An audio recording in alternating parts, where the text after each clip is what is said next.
Okay, but today we are covering lesson 8, which is about asymptotes and zeros of rational functions.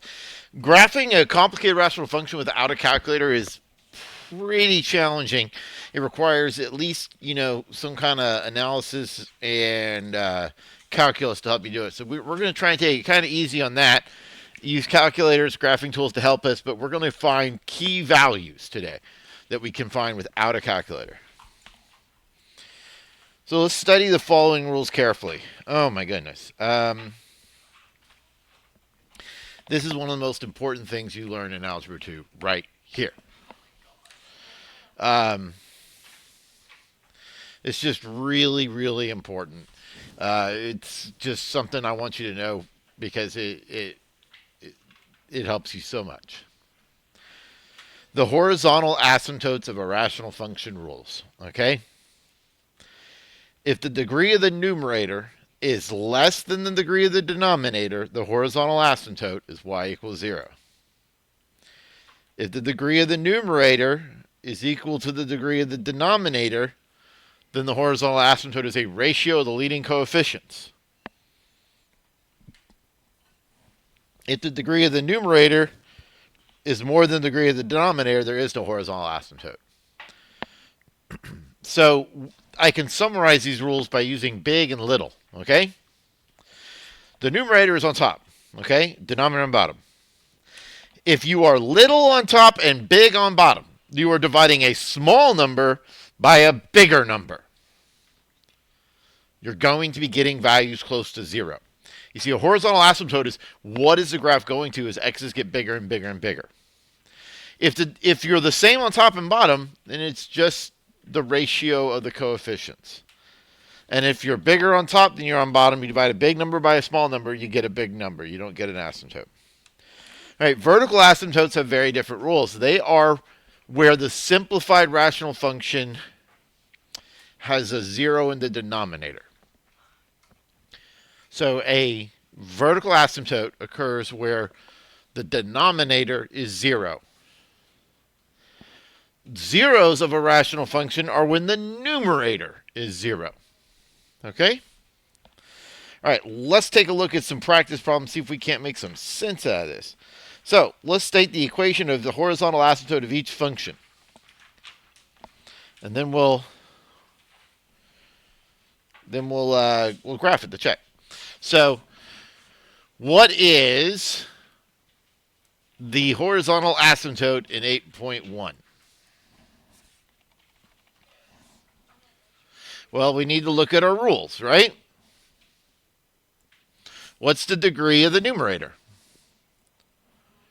The degree of the numerator is 1 because the highest exponent in the numerator is 1. The degree of the denominator is 2. When the degree of the numerator is less than the degree of the denominator, it's y equals 0. So I should have a graph I can show you here. So there it is. You can see that as we go further to the right, the graph is approaching y equals 0. Same with to the left. Okay? And that's because when I put in bigger and bigger numbers for x, I'm getting big number on top, but much bigger on bottom because I'm squaring it. So for example, we're saying the horizontal asymptote is y equals 0. Let's take a look at a table of values for some big values of x. Let's try 100. The y-coordinate when x equals 100 would be 500 over 100 squared plus 3, which is 1003. That's a number less than 1, right? Now let's try 1,000. The numerator would be 5,000, but the denominator would be 1, and then 2, 3, 4, 5, something like that. That's a number even closer to 0, right? And because I keep adding zeros to x and making the x value bigger and bigger and bigger, the squared is going to double the number of zeros.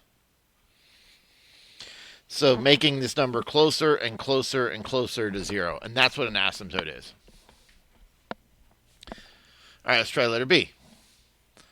The degree on top is 1. The degree of the denominator is 1. So the ratio of the leading coefficients is a horizontal asymptote.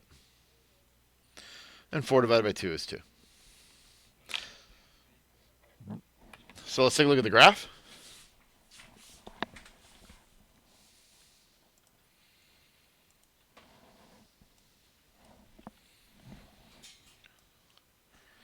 Four x over 2x minus 1.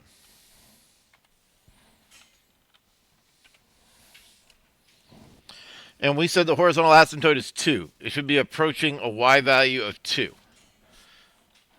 Which might be, I can see if I graph the line. So can you see how the graph is getting closer and closer to 2? That's the horizontal asymptote. You can see it graphically there. But there's again, I want you to be thinking about what is this quotient becoming? Let's take a look at some big values of x and y again. Like maybe 100 for x. The numerator would be 400. The denominator would be, 200 minus 1, so 199. Now, 400 divided by 199 is not quite 2, right? It's a little bit more than 2. Let's try 1,000. 4 times 1,000 is 4,000. But the denominator is 1,999. That, again, that is really close to 2, right? Not exactly 2, but close. And the bigger I make this x value, the closer that's going to be to 2. So, horizontal asymptote, y equals 2. Okay, let's try the next one. Since the degree of the numerator is larger than the degree of the denominator, we're going to say that there is no horizontal asymptote.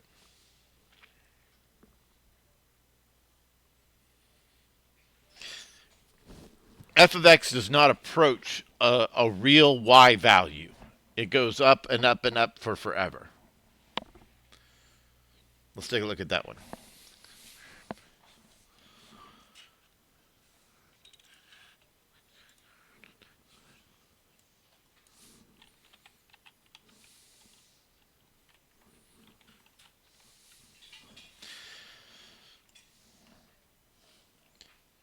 So you can see, let me shrink this down a little bit here, that what's happening is that this graph continues to go up and up and up, almost like a straight line, but almost like a linear equation, but it's going up forever. So it doesn't have a horizontal line that it approaches. And that's because the numerator is of a degree greater than the denominator.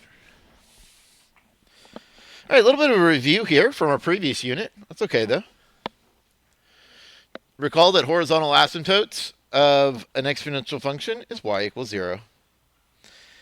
But it's a horizontal asymptote in only one direction. The other two that we saw were approaching that line in both directions, to the left and the right. This one here is only going to be approaching it in this side here. So that's the difference. All right, letter E, back to rational functions. The degree of the numerator is 2. The degree of the denominator is also 2. So our rules are that the horizontal asymptote is the ratio of the leading coefficients. There's a 1 in front of the x squared. So 5 divided by 1 is 5. Okay, let's take a look at the next one. The ratio of the degree on top is less, actually. Didn't notice that. Degree on top is less than degree on bottom. So that's automatically y equals 0. Small number on bottom, big number on top.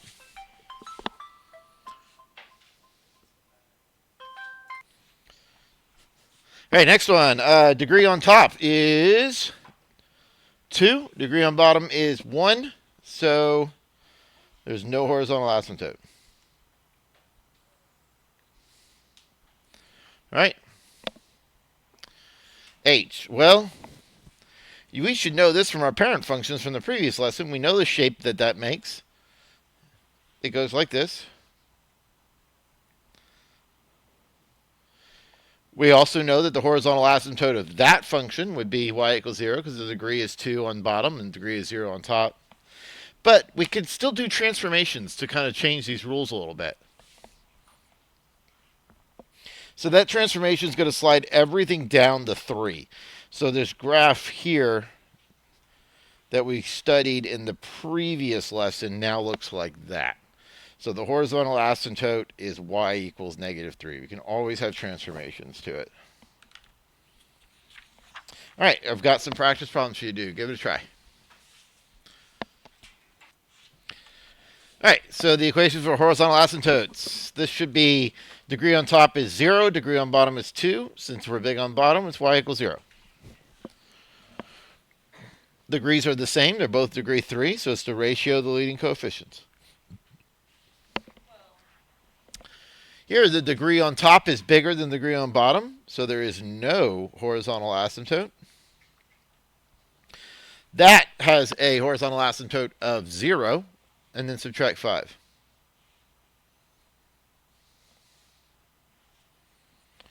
Okay, the degrees are the same. They're both degree 1 polynomials, so ratio of leading coefficients. My horizontal asymptote is 3. Okay, here the degrees are the same as well, so ratio of leading coefficients, y equals 1. The degree on top is bigger than the degree on bottom, so there is no horizontal asymptote. Degree is bigger on bottom, so it's y equals 0.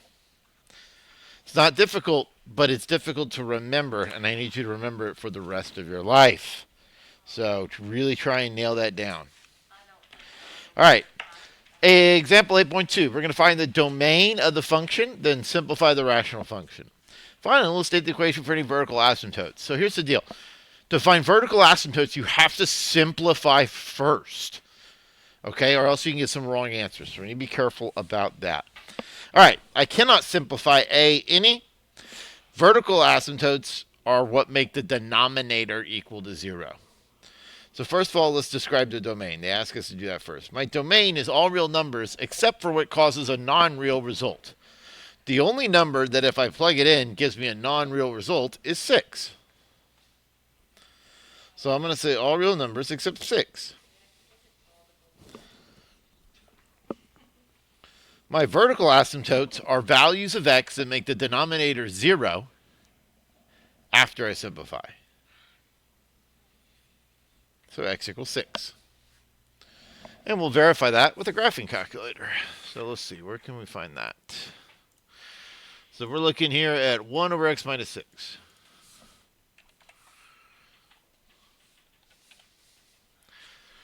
And I'm going to just go ahead and plot a vertical line that we can look at. So if I zoom in here, might show up a little bit better.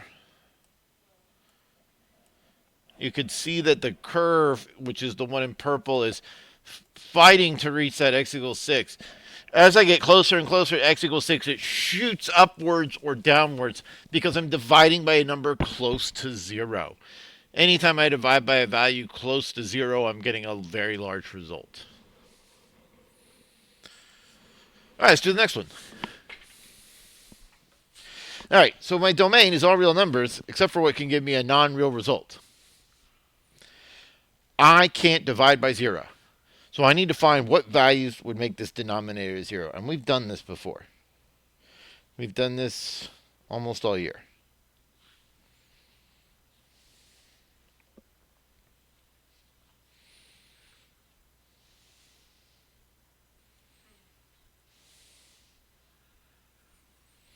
So we're going to say all real numbers except for -5 and -2. Now, before I say that my vertical asymptotes are -5 and -2, I need to make sure that I actually can't simplify them out. But as you can see,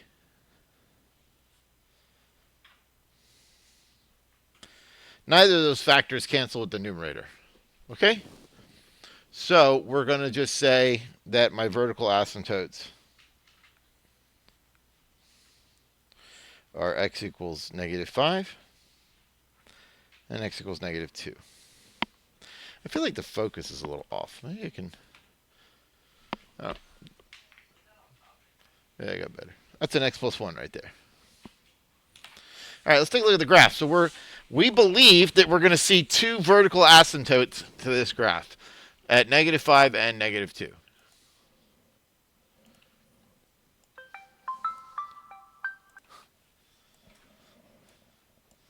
All right. So we got ourselves two vertical asymptotes. We were saying -2, I think, and another one at -5. So hopefully you can see that. Hopefully you're beginning to get a sense for how vertical asymptotes work. They're like a giant brick wall that the function is going towards and at full speed, and then all of a sudden has to veer off either down or up.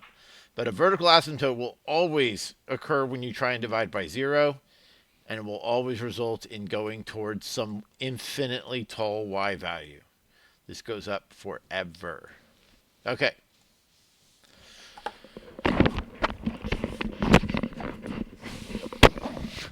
All right. Stepped on my cord there. Kind of nearly beheaded myself. But here we go. Let's try this next one. Okay, the denominator cannot equal 0. That's the domain, right? That cannot happen. And if we factor it, we can see that that occurs at x equals 3 and -3. So that's my domain. All real numbers except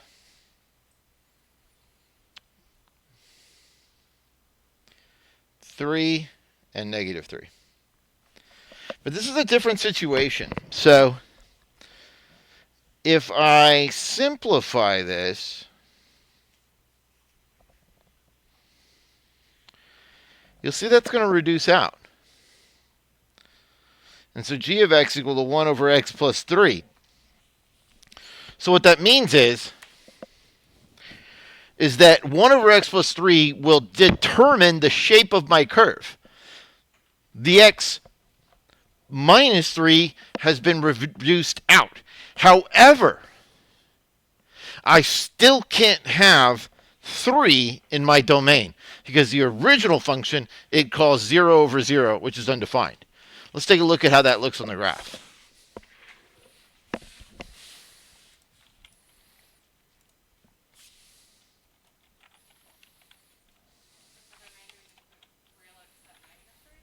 No, you gotta say both of them. You can't have either one of them.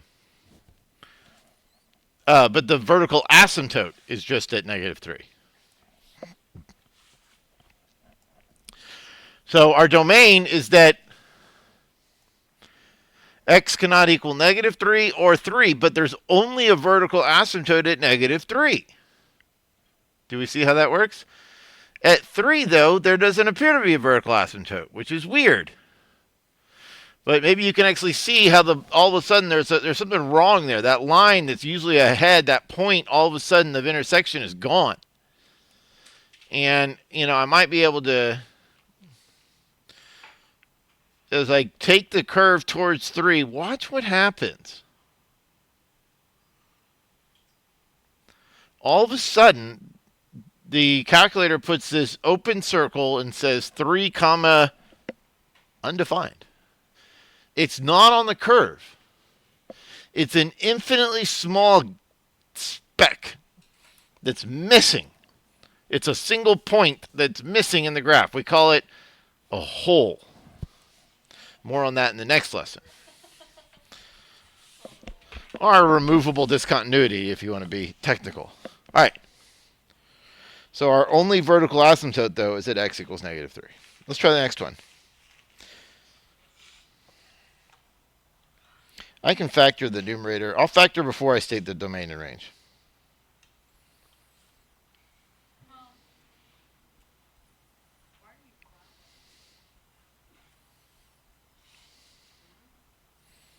Okay, so I can see that my domain is all real numbers except -4 and -2.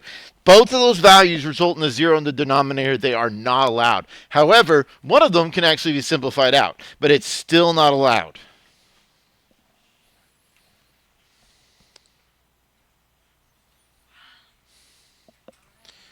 So my vertical asymptote, my only vertical asymptote is at x equals -2. The domain is all real except for -4 and -2. Why not -4? Because there's a hole there. Why not -2? Because there's a vertical asymptote there. Let's take a look at this graph.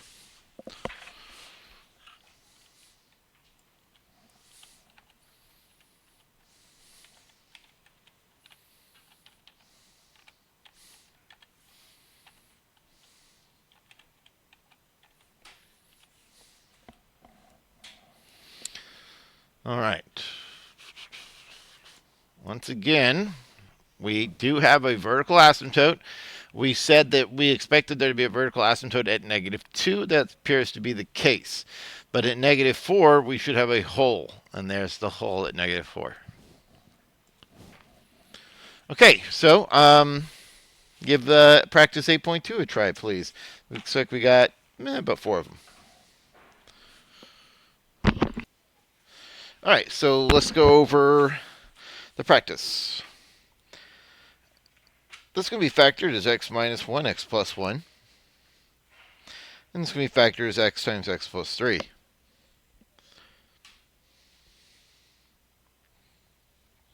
The domain is all real numbers, but I have to remove the values that make me divide by 0. So x values that would cause divide by 0 are 0 and -3. So our domain is all the real numbers except for 0 and -3. And we don't have anything cancel out, so the zeros of the denominator are my vertical asymptotes. All right, letter B. Well, let's see here. I can't factor anything, but can I solve this equal to 0? Yeah, not for real numbers, can I? So, and that kind of makes sense. We're saying our domain is all real numbers. That's all we're using is real numbers. And there's not a real number I can plug in for x that causes that to divide by 0. Then there's no vertical asymptotes.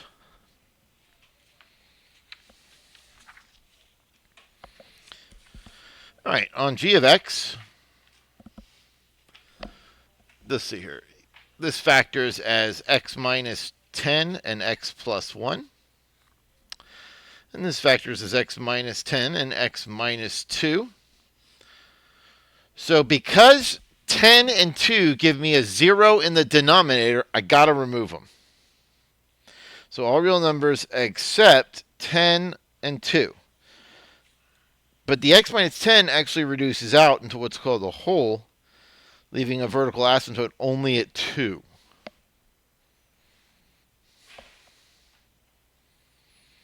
All right, on letter D, we have x minus 4 over 4 minus x, 4 plus x. So our domain has to have 4 and -4 removed from it. So all real numbers except 4 and -4. Oh, I crossed out the wrong thing. There it is. They're opposite factors, so they reduce to -1. But the important thing for our discussion here is that x equals -4 is my only vertical asymptote. Okay, let's try the next one. Now, zeros. Zeros are what cause a function to equal 0. The only way a fraction can equal 0 is if the numerator equals 0.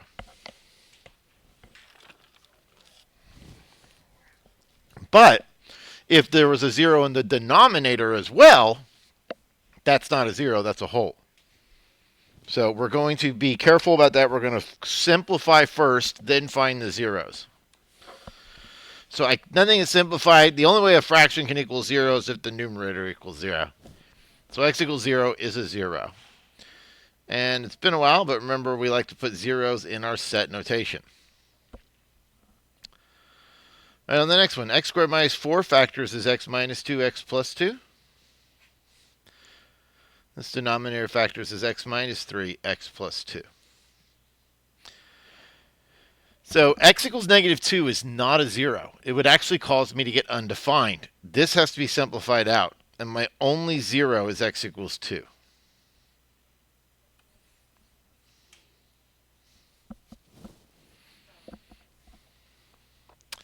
All right, let's take a look at letter C. I can factor the numerator. I cannot factor the denominator. The only way a fraction can equal 0 is if the top equals 0. So that's what I solve equal to 0. That occurs at x equals 3 and x equals -3. All right, we'll try the next one.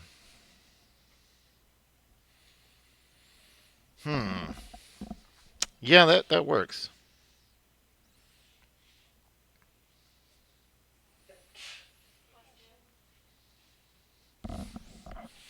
That would be 6x minus 3x plus 4x is 1x, so good. So the zeros are what makes the numerator 0. They're at x equals negative 2/3 and x equals positive 1/2.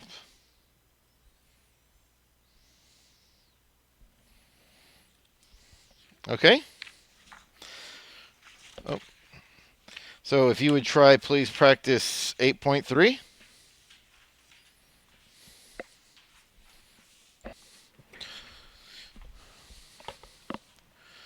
Okay, so on this first one, nothing to simplify, right? Setting the numerator equal to 0 tells me that we've got x-intercept at negative 3/5. That's my 0. And we can certainly be graphing these to confirm that. I'll leave that to you to do. On letter B, this factors like so. And it turns out that the only factor in the numerator will cancel out. And I think this one is worthwhile to look at the graph of. So let's go ahead and do that. Just type that in right quick. So if we didn't consider the denominator, we might wrongly think that there's a 0 at 1/3. And certainly,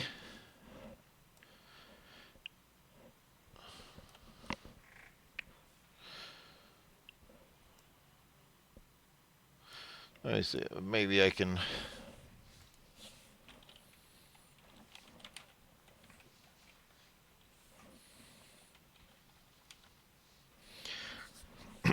Try and get that point to show.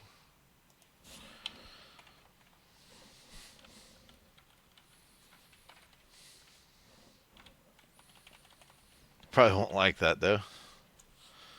Yeah, because somewhere over here, there's a gap.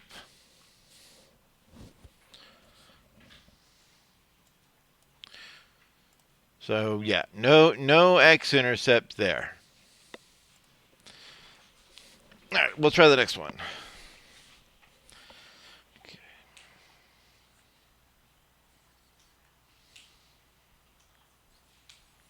Well, here we do have a 0 at 1. And we should expect that the graph of g crosses the x-axis here at 1. In the numerator, I can factor out a 3x, leaving me x squared minus 4 over x plus 2. But I can factor that some more, making it x minus 2, x plus 2 over x plus 2, which will reduce to a whole, leaving my zeros at 0 and 2. Let's take a look at the graph of that one.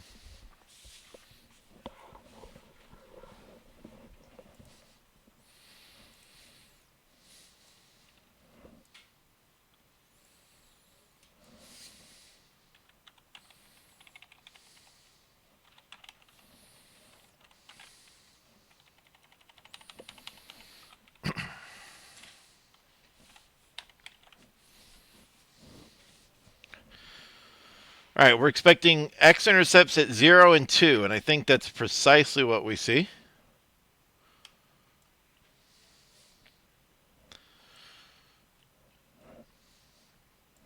And we also expected there to be a hole at negative 2, which I'd have to scroll up for, but there's the hole at negative 2, you can see. All right. For the next problem, what I'd like you to do is see how much you can do. See if you can identify the domain, horizontal asymptotes, simplify, get the vertical and the 0, and then finally graph it using a calculator or a website or something like that. Okay, so I'm actually going to go ahead and factor f first and foremost because I'm going to need that to answer a lot of these questions. But I'm not going to cancel anything yet. And that's how I got it factored. So the domain is all real numbers except 5 and negative 2 because they cause dividing by 0. Yes, the negative 2 is going to reduce out, but it's still dividing by 0 in the original problem. Not acceptable, right? The horizontal asymptote, it actually helps to go back and look at this part here. The degrees are the same, so it's the ratio of the leading coefficients. I asked you to explain how you got that. Because degrees of the numerator is equal to the degree of the denominator. I just want you to have that in your notes one more time.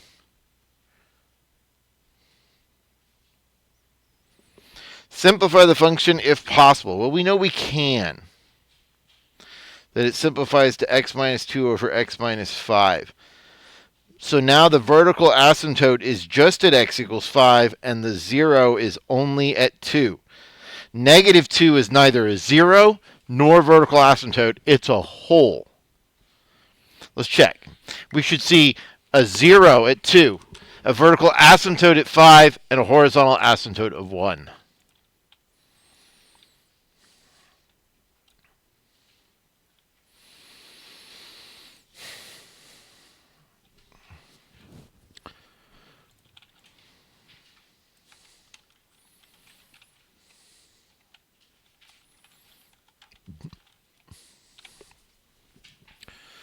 All right, so there's the graph.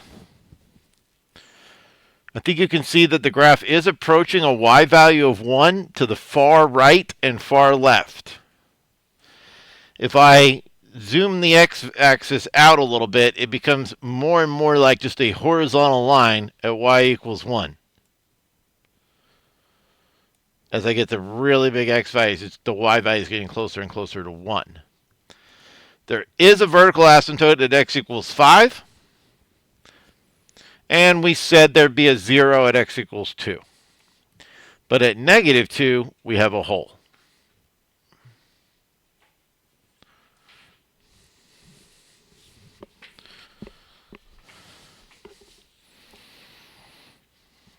Okay. So one more to try.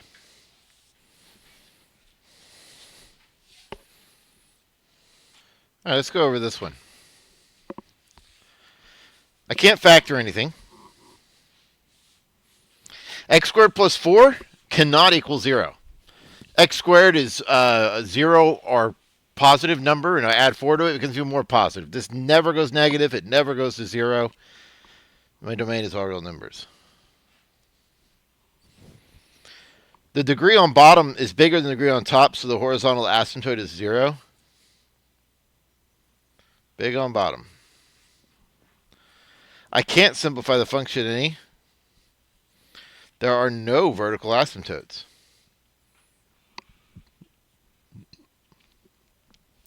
The zeros are f are what make the numerator 0, because the only way a fraction can equal 0 is if the top equals 0.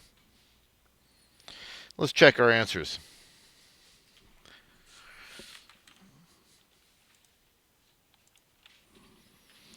So we have x over x squared plus 4.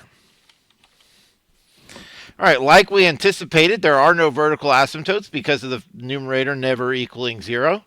We do have kind of a neat shape here. A lot of symmetry here. And we can see it approaching the x-axis or the line y equals 0 to the far left and far right, as we anticipated. All right, let's go through the exits to get together. I think it's worthwhile. We need to talk about how to find horizontal, vertical asymptotes, and zeros. Horizontal asymptotes, you look at your cases. You look at the degree. Are you big on bottom? Y equals 0. The same degree on top and bottom? Ratio of the leading coefficients. Bigger on top? No horizontal asymptote. For vertical asymptotes and zeros, we want to simplify the function first. Zeros are zeros of the numerator. Vertical asymptotes are zeros of the denominator. It's very important that you simplify before finding vertical asymptotes or zeros because they might be holes otherwise. But we do need to make sure that we find the domain before we simplify because those things you cancel out still need to be removed from the domain. All right, and that concludes Lesson 8.